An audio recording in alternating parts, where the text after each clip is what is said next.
Hello everybody and welcome in. This is Under the Heavens Warring States Saga. It is a game based on the Warring States Saga and takes a lot of inspiration from the Kingdom manga / anime, and it is a beautifully written, story-rich, novel-style game with D20 mechanics to decide the decisions of will you live or die, will you succeed or fail. So I'm going to jump in and start playing the game right off the bat. Let's hit begin. And so here we go. The 7 states at war. Borders don't exist anymore. Not really. Just blood-soaked ground that changes hands every season. Few people know the name of the court they now belong to, and fewer care. River valleys, mountain passes, land men die for without ever knowing why. Armies cross the plains, and the plains stop yielding grain. Rivers run slow with what washes down from the upstream camps. Every year, some new general's name spreads like wildfire. He'll end the war, they say. He'll unify the realm. Every year, the earth swallows him whole. The scribes keep writing. They are paid to. The histories they produce will be read by men who were not there. And those men will argue about which king was the first to cross which line. Every triumph here only shapes the next ruin. Survival is not something you are owed.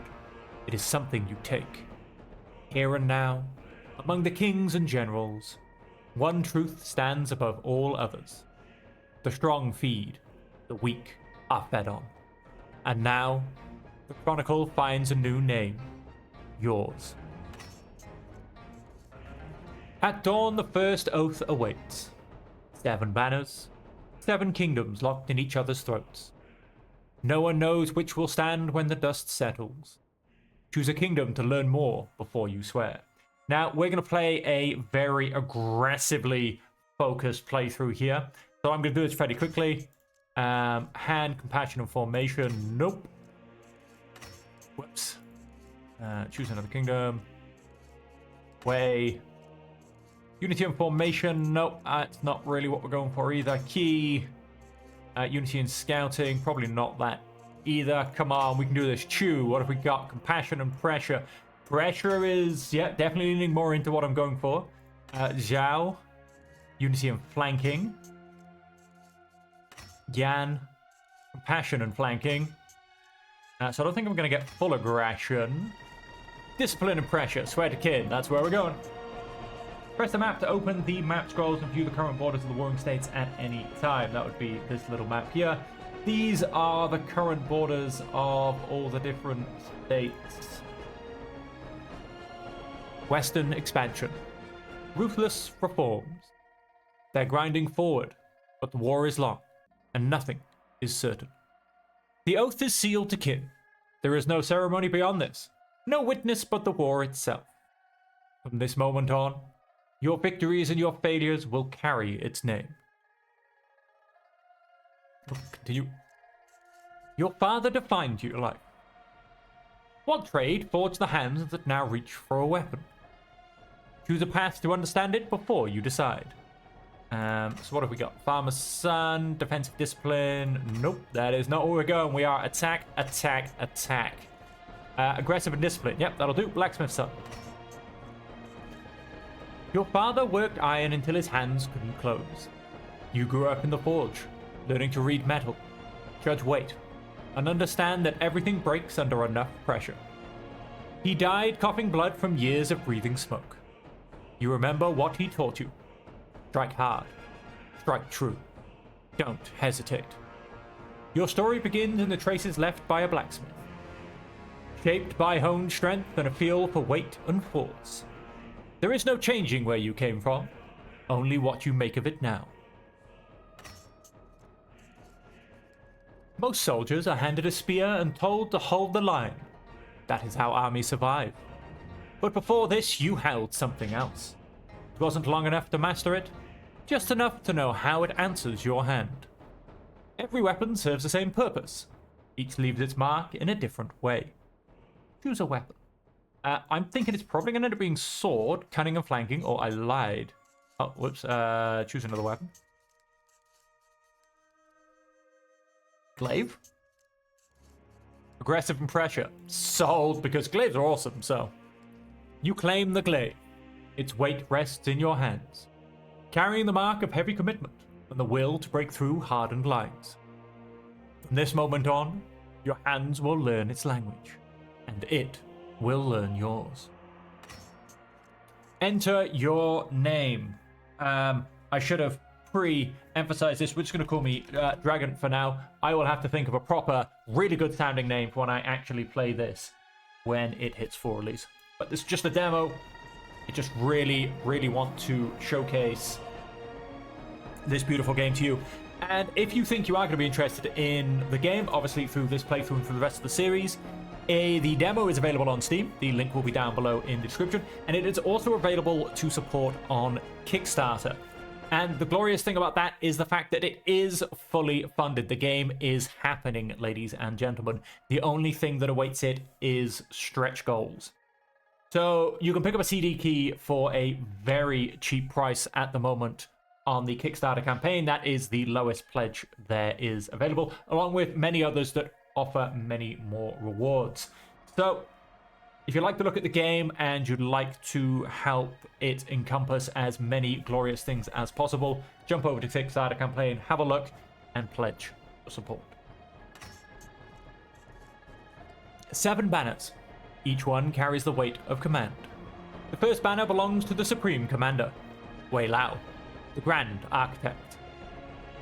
Force carved from the spine of kin, tempered in wars that broke entire kingdoms. When Wei Lao speaks, force falls silent. When Wei Lao moves, orders shift.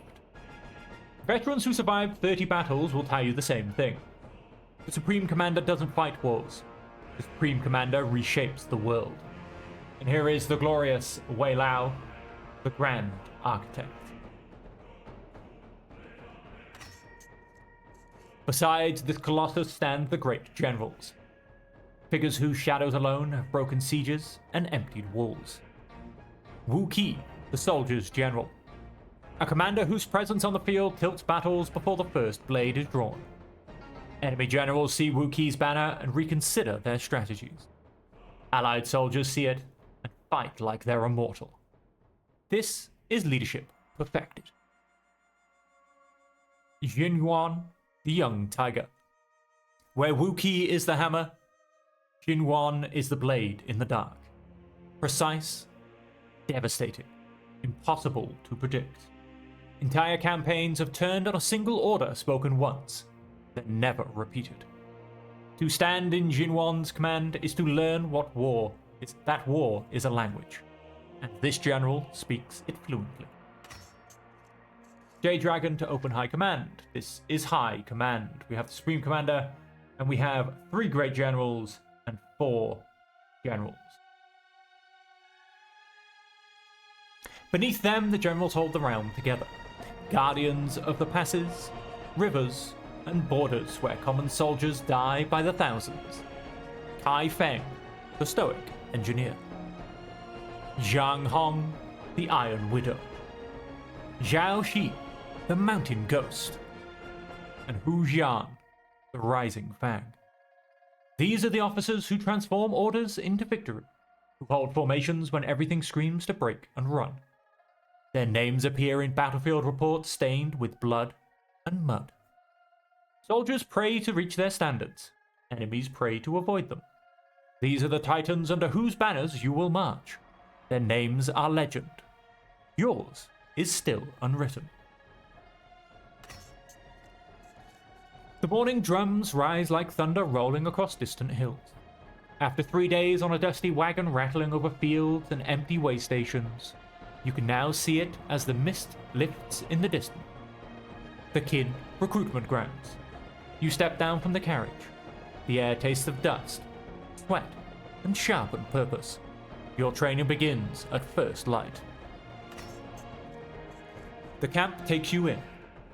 Training yards stretch across the flat ground, crowded with recruits, staggering beneath weighted poles, while instructors shout for tighter ranks. Spears crash into wooden frames. Mud cakes the legs of those too slow to rise. Bodies hitting the ground again and again until the lesson is learned.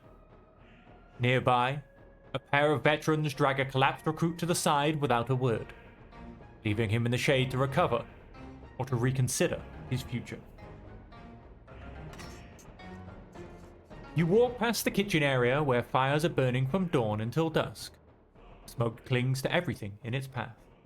Beyond them lie the lodgings, cramped spaces filled with the restless breathing of men and women who fear tomorrow more than yesterday. You understand the reality clearly now. This place is not built to welcome you.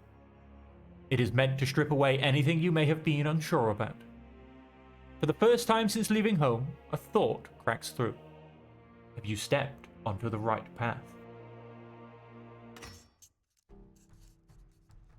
The muster horns sound before the sun has fully risen. A low, violent note that rolls through the dormitory and drags every man to his feet. Recruits stumble into the hallways, rushing to grab their gear and get ready. They run to the training yards, bumping each other in tight spaces.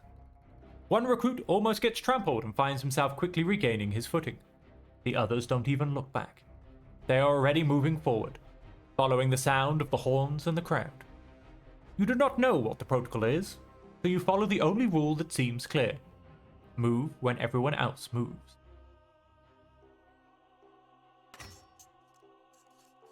Cold air meets you outside.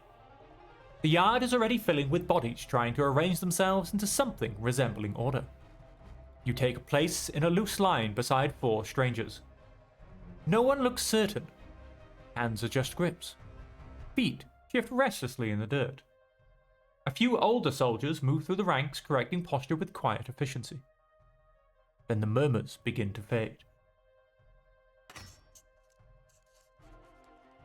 Choice shapes who you become, your future and your units. Your future and your units. Responds not to a single decision, but to patterns. This relates to something which I will hopefully be able to show you. In fact, can I show it to you now? Yes. Earning traits. So basically, the decisions you make give you points into your tendencies. So are you going to become aggressive, defensive? Are you going to be up for really putting in pressure, for scouting, for flanking? And then at certain points throughout the story, depending on what are your prominent features, tendencies, you will then be able to accrue traits. We'll see more on these later. 100-man Captain Liang stands at the edge of the yard. His face gives nothing away. He offers no greeting, no explanation. He simply calls out, "Lines of 5! Forward! March!" Everyone starts moving as a group. You step forward with the others, but your line immediately begins to drift. The man to your left walks too wide. The one ahead shortens his stride. Someone in the rear nearly collides into you. Across the yard, the veterans move with clean precision. Their spacing exact, their rhythm unbroken. Your section lags behind. How do you move? Again, we are going for full-blown aggression. So correct them, force the line straight. As you can see, we got some stats up the top left there. You call out adjustments as you march, tightening the gaps and pushing shoulders back into line. There is an authoritative tone to your voice, but it works for your formation. The yard fills with the sound of marching feet as the instructor Liang steps into the formation, his silence weighing heavier than any shouted command. And this is where we roll. Basically, all of the decisions in the game are based on a D20 roll with modifiers, like D&D. So we're going to go ahead and roll. And we failed. So it's basically split into 3 equal stages: very badly failing, failing, passing, and very well passing. Or in essence, critical fail, fail, pass, and critical pass. All in 5-point blocks. You keep your footing, but the line never settles into clean rhythm. Facing wavers, adjustments come too late. The man to your left drifts, and you correct only after the damage is visible. Captain Liang slows as he passes your section. This is your first day. he says without raising his voice.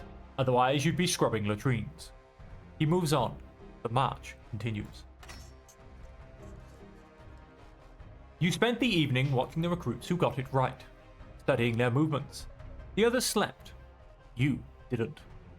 Before the sun clears the horizon, the yard is already alive. Training posts ring as recruits strike scarred wood with blunted weapons, the sound echoing from countless blows before them. Rows of weighted dummies stand rigid in the dirt. Recruits flood into position as instructors move through the lines, wooden rods ready to correct a lazy stance. Each strike must land clean. One mistake, and you will feel pain.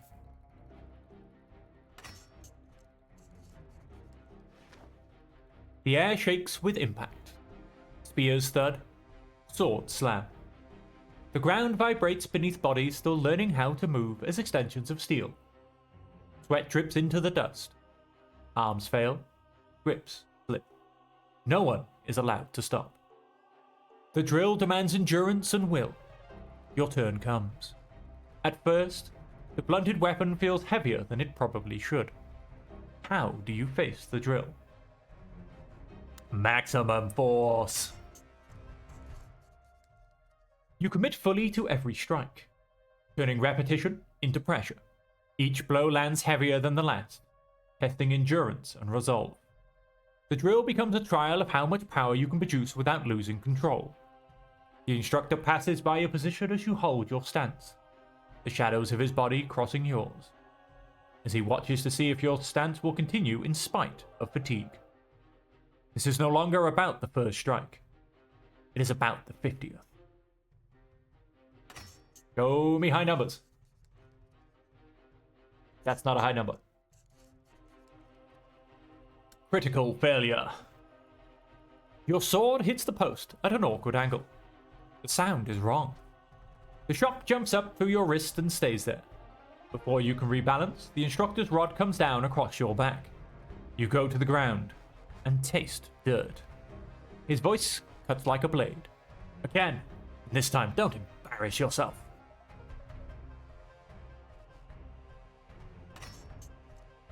Early in the morning, you don't wake to the horn, you wake to violence. The barrack doors slam open, lantern lights cutting through the dark. Up! Inspection! 2 minutes! No one fully understands the command, but everyone moves. Hands fumble, blankets twist.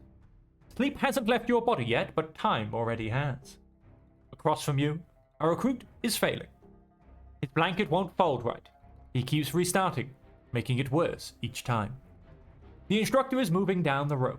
You only have seconds. What do you do?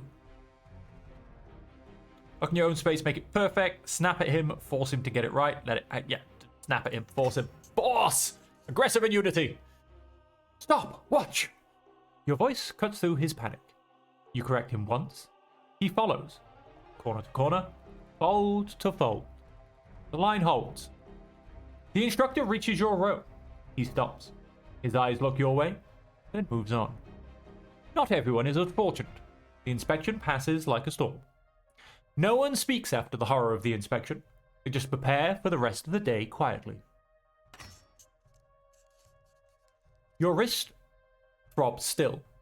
The instructor's stick left a redness that pulsates with every breath, visibly marking you as a failure. The other recruits see it. You see it. The horns sound long before dawn. Every recruit in your barracks is already awake. No one slept properly after the inspection. Packs are thrown onto shoulders so quickly that the straps bite before you can adjust them. It is way too heavy for bodies that have not yet been tested. None of the instructors offer any mercy. Form ranks! Move! The march begins without ceremony. You cross uneven ground slick with morning frost. Mud clings to your boots. Loose stones twist ankles. The lines stretch out in front of you, snaking like an injured snake over the rolling hills. With each step, the weight of the pack gets heavier. It seems like the earth itself is trying to drag you under. Instructors stand along the column. Anybody that stumbles will be shoved back up to static position. Anybody who falls risks being trampled. Already, some of the recruits ahead are gasping for air, their spirits breaking faster than their muscles. Time blurs together as hours turn into an endless grind. Your throat burns, your legs shake, and your sweat chills your spine. The pack on your shoulders is eating away at you. You have no idea what your final destination might look like. All you see is the seemingly endless road and one harsh reality. The army does not slow down for the weak. How do you endure? Dominate! As you burst forward, pain fuels your advance. You ask for more out of your body than it can possibly provide. As you pass by other recruits, some look at you with a mix of awe and fear, wondering if they should respect or fear you. The march continues on and the instructors wander around the perimeter of the marchers in silence. Every step, every uneven breath, every time someone stumbles is being watched by the instructors to determine who will be able to endure the physical burden and who has already given up under it. Oh. High numbers. I'll take a 14. Let's pass. Success with cost. Pass, but pass. The weight gnaws at your shoulders, and your knees threaten to buckle on every uneven stretch of ground. But you do not fall. You match the column stride for stride, even as your vision narrows and your breath burns. The instructors pass without comment. You remain in formation. That is enough of a victory for now. By the time you return to barracks, the sun has already begun to fall. The march has stripped conversation from the group. No one speaks as you step inside. You notice something is different. New signs have been nailed into the wooden beams with an official seal. At the bottom of each, a name. Supreme Commander of Kin, Wei Lao. You step closer and read. Discipline is the foundation. Deviation will be corrected immediately. Failure will not be tolerated. The words settle heavier than the pack on your shoulders. This is how Kin wages war, and these are the standards you will be measured against for the rest of your life. Your shoulders and knees continue to ache today from yesterday's grueling march. The pack has gouged furrows into your skin and have yet to stop aching. But you held. You endured. Now you know you can endure far more than you ever imagined possible. The question becomes, what happens when survival isn't enough? By midday, the yard hums with a harsh, uneven rhythm. Wood practice weapons clap against each other in sharp, crackling bursts that echo across the camp. Recruits form loose circles where pairs collide in messy, desperate exchanges. Splinters fly. Bruises bloom. Instructors walk about the circles, using their long wooden staffs to bring an end to every sound whenever they struck the ground. Their eyes took in everything from dropped hands to poor footwork, from fear masquerading as caution. You step into the circle. The partner mirrors your stance. Both of you know what comes next. The pressure falls on your shoulders. This is the first time you will strike at another person with intent. Even if the wood is blunted, no one here is an enemy. Yet every blow still lands with the force of survival. Your sparring partner steps forward. Their hands are shaking, and so are yours. The instructor raises his staff. Begin! How do you approach the spar? Press hard. Force them back. You surge in with force, each swing backed by everything you have left from the march. The other recruit stumbles under your advance, struggling to keep pace. The clash of wood echoes across the yard. Your muscles remember days of punishment. Your partner's eyes are wide with the same exhaustion you feel in every fiber of your body. Then, a horn. The alarm horn. Every single recruit instantly stops swinging their weapons. Wooden weapons hang in the air like questions no one knows how to answer. The instructor's head immediately turns to the entrance of the training grounds. Weapons down! Fall in! Chaos erupts in the training yard. Some recruits immediately drop their arms and run towards the formation line. Others stand paralyzed, waiting for orders that aren't coming fast enough. Your instructor doesn't wait for confusion to settle. Border raid! He yells. Enemies have breached our perimeter fence! All capable recruits to the south wall, move! At first, the recruits can't understand what he means by border raid. A border raid? Right now? During training? It takes a few moments, but eventually it clicks into place. This is no drill. Around you, recruits are stumbling over their own feet. Someone vomits from sudden fear. The instructors are already arming themselves with real steel. Your heart is pounding hard against your chest. This is what you trained for. Except you've only trained for 3.5 days. 3 choices flash through your mind. Get steel, go to armory, now. From the recruits up, shadow the instructor. Get steel, go to armory, now. You sprint toward the weapons tent. You're going to fight. You need steel, not wood. You break from the group and sprint towards the weapons tent. Your legs burn from yesterday's march, but fear is a better fuel than rest ever was. The armory is in chaos. Veterans reach for steel first. Recruits reach where they shouldn't. Spears clatter as hands collide. Orders overlapping. No one sure whose turn comes next. A junior officer shouts commands meant for a smaller crowd. They arrive too late. Overlap. Contradict. The system wasn't built for this many bodies at once. You spot a rack of spears. Grab steel, move. You feel the spear in your hands. It has real weight. A very sharp edge. The wood of the practice weapons felt like toys compared to this. Your hands remember the drills. Barely. 3.5 days of muscle memory fighting back against the rush of adrenaline and fear. The south wall rises ahead. Veterans are already moving. You're just trying not to trip over your own feet. You reach the south wall. The scene is smaller than you expected, which somehow makes it worse. There's not an army. Maybe 30 raiders, light cavalry moving fast and already pulling back after torching an outer supply shed. Smoke rises in a black pillar. The camp's veteran garrison is already responding. Shields up, archers knocking arrows. The raiders wheel their horses, testing for weakness, looking for an opening that isn't there. This isn't a full assault. It's a raid, a probe, a message. They're measuring you. 100-man Captain Liang surveys his defenses from atop the wall.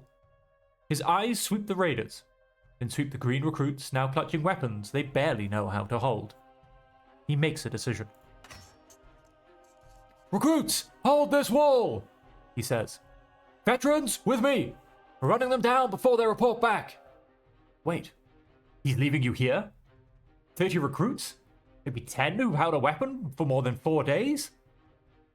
Against the possibility that raiders aren't retreating? That this is bait? That more are coming? The veterans pour off the wall, mounting horses, forming pursuit. The thunder of hooves fades. Everything settles. The rest of the camp feels very far away. You're holding the wall now. One of the recruits beside you whispers, "Did they really leave us here?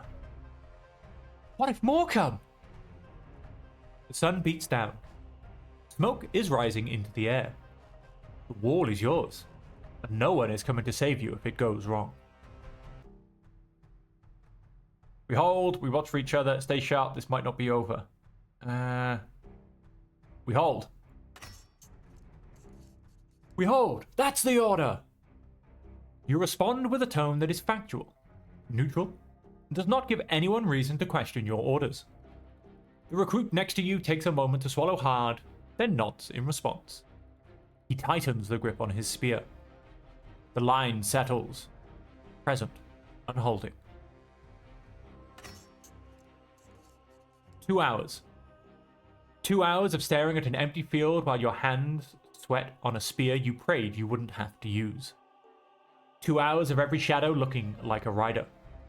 2 hours of recruits asking if the veterans are coming back. They do come back. All of them. With blood. But alive. The raiders are gone. Scattered or dead. Captain Liang rides past the wall. These 30 recruits still standing where he left them. He nods ever so slightly. but you feel it. That night, no one talks about the spar. They talk about the wall, about the alarm, about the way their hands shook when they thought they might actually have to kill someone. After dinner, Captain Liang comes over and gives you a whetstone. You need to sharpen your practice blade, he says. Then quietly, you did not crack under pressure today like most do on the day the horns blow. He walks away before you can respond. The whetstone sits heavy in your hand. Your ribs still ache, but that pain seems smaller now. The raid put everything into perspective. Tomorrow, training continues. Your ribs scream from yesterday's spar. Through the night you visualize the fight. Every mistake, every opening. Now you understand what you did wrong. The instructors take the recruits further from the front gate of the main yard, through rows of tents and the fires burning early in the day, onto mixed ground that has been worn down by years of marching soldiers. Trees are scattered about the land at random intervals. Tall blades of grass weave back and forth with each gust of wind as you follow dirt pathways that twist sharply into unexpected low points and hills. This drill unfolds across uneven ground, where soldiers trip, vanish, or get cut down when they fail to read the land beneath them. The recruits fan out in all directions, in a large semicircle. The smell of wet dirt and crushed pine needles fills the air. Somewhere ahead of you, crows erupt into flight. Their calls echo through the air like warning signals. Instructors bark orders. Move! Observe! Nothing here is what it seems. The drill begins. A recruit stumbles into a shallow hole masked by grass. Another slips on loose gravel. Farther ahead, a pair weave between trees and vanish briefly over a hidden ridge. The ground is a trap for the careless. Your own lane stretches into shadows and sunlight, a shifting pattern of hazards waiting to catch you off guard. How do you navigate the terrain? Move fast, trust reflexes. You push your pace, slipping through open patches and leaning into momentum. Speed becomes your ally, even when the ground tries to betray you. The instructors watch from higher ground, arms folded, their gaze sweeping across the shifting field. Every stumble is marked. Every clean adjustment is noted. The land shows you how careless you are much quicker than any enemy. Nat 20. Or 4. The ground deceives you completely. What looked like solid ground turns out to be a hole. You go down into it. Your weapon comes out of your grip. Dirt in your mouth. An instructor yowls through the trees. In battle, that is where you die. You get to your feet again. Dirt still in your mouth. Everyone saw.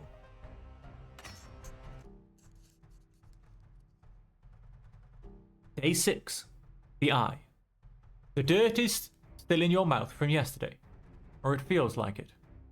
You spent the night going over every misstep in your head. Grass patterns you didn't read, the soil that gave out on you. The others slept. You didn't. You know the ground now. Whether your body can use that knowledge is a different question. The air in the training yard has an edge to it this morning. Recruits gather in a wide circle while instructors drag crates, wooden barricades, and patent banners into position. The ground now becomes a crude version of a battlefield. Choke points, cover, narrow lanes where a man can panic. No one speaks. Even the most talkative recruits fall silent. A captain steps forward. His armor is worn. He looks at the recruits without hurry. This is a battlefield. Treat it as such.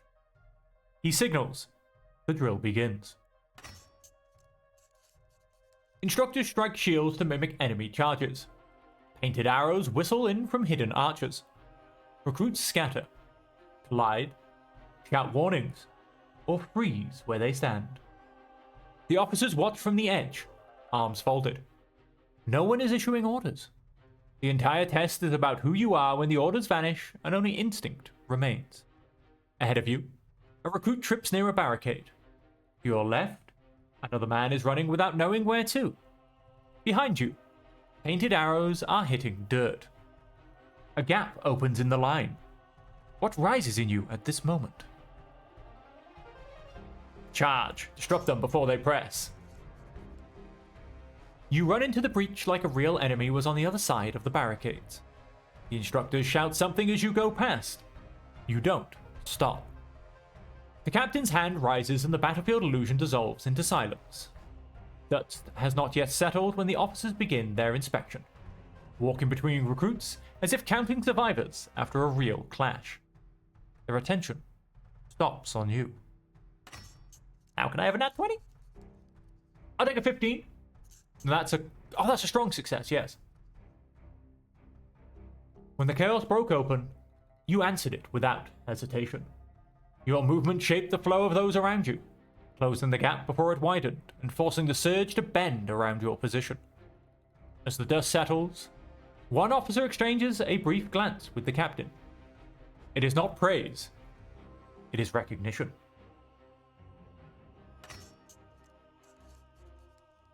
Low noise of people settling in, boots stacked near tents, armor straps loosened. Someone hums a tune you don't know, and then stops halfway through. Nearby, two recruits sit on overturned crates, rubbing salve into bruised shoulders. I heard the real unit drills don't start for another month, one of them says. The other snores. Good. Gives me time to stop shaking every time someone yells. A pause. Think they'll move us to the eastern yard after this? Probably. That's where they keep the ones who don't wash out. The conversation drifts. Some of the recruits are complaining about sleep. Others talk about how long it'll take before their bodies stop hurting all the time. The fires burn low. The camp falls into a quiet that suggests routine, repetition, and weeks of the same waiting ahead. For the first time since arriving, it feels like this might actually become normal. The captain noticed you yesterday. So did one of the officers. You caught both glances and you know what they meant. You slept badly. Not from fear this time. Something else. The feeling that you might actually be suited for this. And that feeling is dangerous in its own way. The shouting begins before the sun rises. The sounds are sharp, carrying a fear that has no place in training. Recruits spill from tents. Some run, some freeze.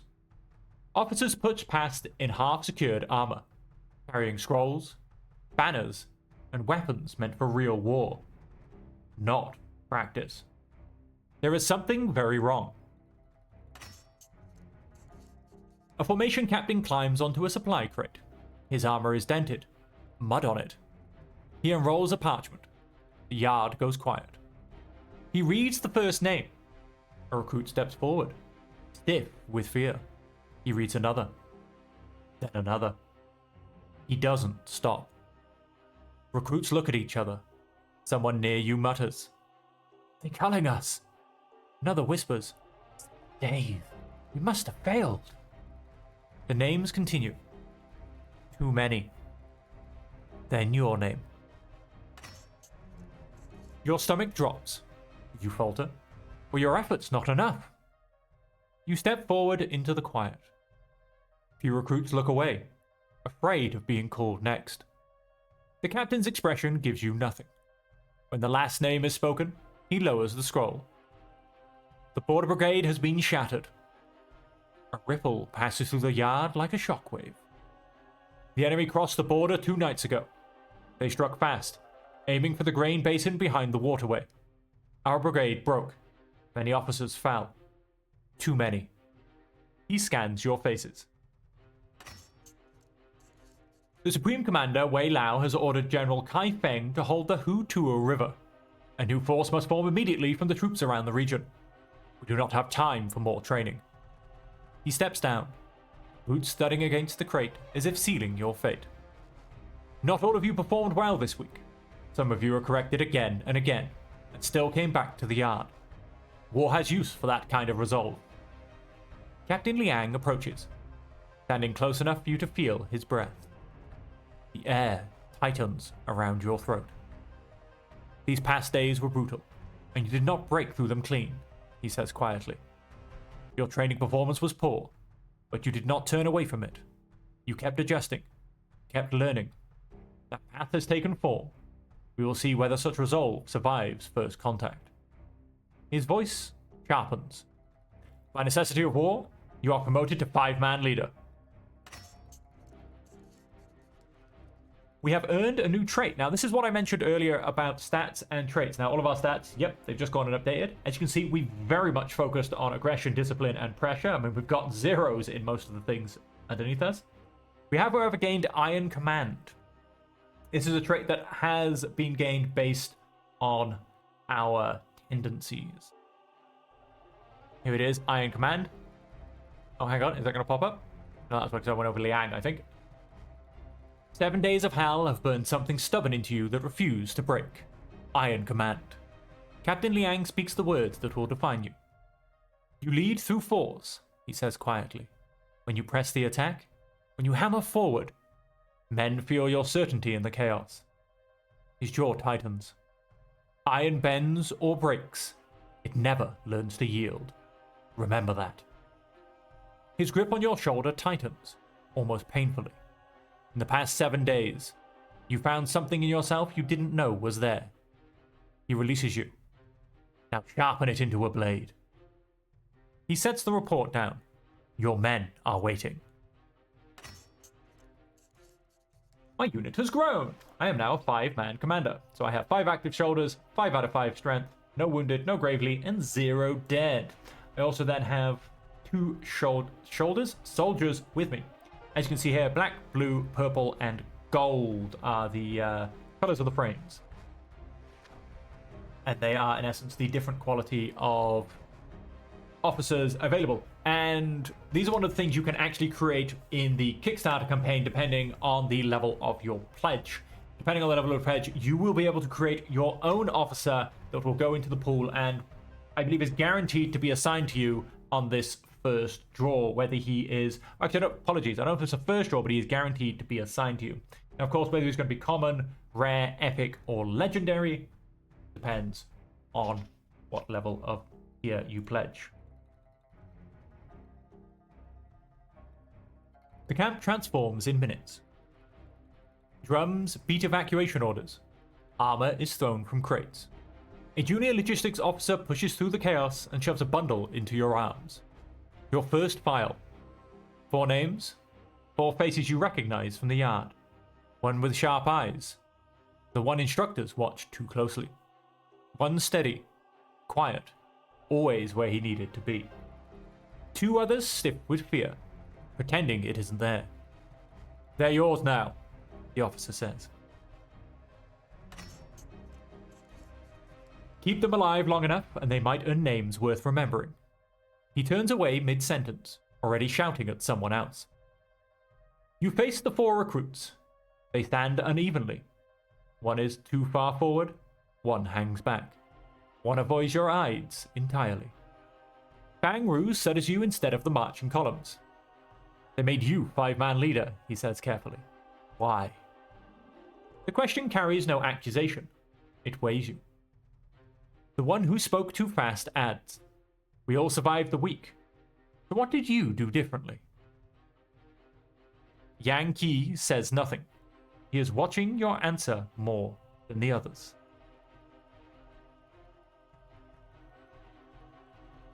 We either survive together or we don't. You shift the file bundle in your hands. They chose me. That doesn't change what we are. 5 bodies in 1 line. Bang Ru exhales slowly. Then don't waste us. Your file fall into step behind you. The column is already forming beyond the tents. Lines of soldiers tightening into something that resembles an army rather than a camp. You merge with the marching ranks. Mounted messengers tear out of the camp. Banners snapping in the hard wind. General Kai Feng gathers forces near the Hutuo River. The enemy advances faster than expected. A shattered brigade retreats toward the crossing, leaving gaps that must be filled. You are sent to stand where others failed to hold. And so we're going to leave it there, ladies and gentlemen. We will continue from this point in the next episode. And so there you have it. That is the first look for you of this, in my opinion, absolutely glorious game. If you've got any comments, please put them down below. If you would like to support the video or the Kickstarter, once again, the links are down below. And so until the next episode, where we march to war, ladies and gentlemen, to fill up gaps in a shattered brigade where others have already fallen, to an army hot on their heels. And so until then, ladies and gentlemen, as per always, I do hope you can stay safe, happy, and healthy.